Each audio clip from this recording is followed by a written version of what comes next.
For decades, the stories of Holocaust survivors have been documented to ensure their preservation for future generations. The new book, Running for Shelter, is targeted at young readers ages 11 to 15, and it was written by a teenager about her grandmother's story of survival. Joining us to talk about her newly published book is Suzette Sheft. Good morning, Suzette, and congratulations on the book. Good morning. Thank you so much for having me here. Oh, it's a pleasure having you. Just so our viewers know, you are 16 years old, a published author, took on this endeavor 3 years ago at the age of 13. Congratulations on that. A lot of teenagers would not be doing what you did. Tell us about your grandmother. How do you say her name? Isingers? Inge Isinger. Her name is now Monique Sheft, but at the time it was Inge Isinger. So tell us about Inge. The book here in the press release, it says that it conjures what it felt like for a young person to live through World War II, the terror, the confusion, the world-shattering loss of the Holocaust. Yes, definitely. So the book begins when Inge, my grandmother, is 9 years old, and she lives in Vienna, Austria. That was where she was born. And she lives with her mother and her grandmother, whom she's also very close to, just like I'm close with her. And then that year, after Kristallnacht, her mother decides that they need to flee Austria, and so they flee to Lausanne, Switzerland. And then my grandmother is abandoned by her mother, and then she is smuggled over the border to Paris, where her mother actually abandons her again and goes to America without her. And then my grandmother is sent to a host family and then to a boarding school, and then her grandmother finally picks her up and they go to a very small village in central France. And tell me again how old your grandmother was when all this was happening.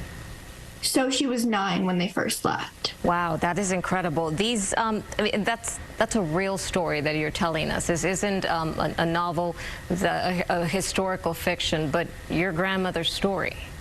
Yes, definitely.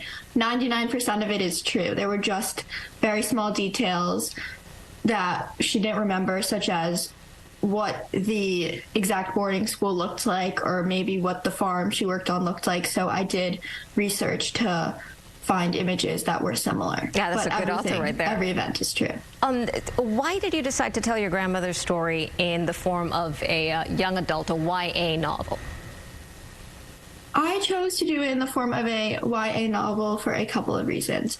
I chose to write it in the form of a novel specifically because I know that statistics and textbooks don't stay as long with readers as books do, because personalized stories speak to students and they speak to readers in ways that cold hard facts do not. And so I wanted to connect with readers using the dramatic tools available in fiction writing. So that's why I chose to write it in a novel. And then I chose for it to be geared towards YA readers because there has been a recent spike in anti-Semitic and xenophobic events. And so because that is so present in our world, and also because Gen Z, my generation, is the last generation to have the ability to learn from Holocaust survivors before they're all gone, I think that it's important that we remember these stories and we provide outlets for people my age to read them, especially because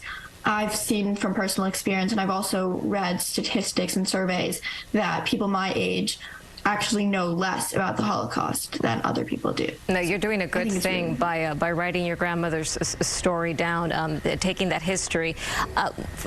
Last question here. When your grandmother read the final manuscript, what was her reaction?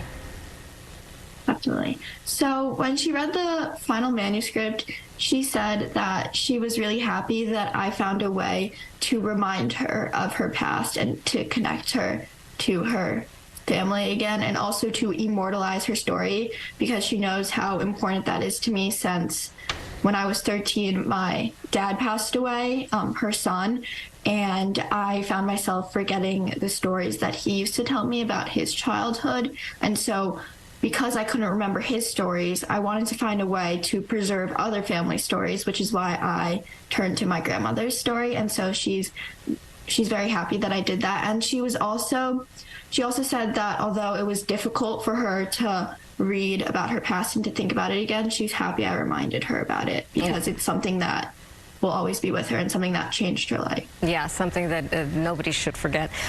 Suzette Sheft, our guest. The book is Running for Shelter, A True Story, out now. Congratulations. Thank you so much for joining us. Thank you so much.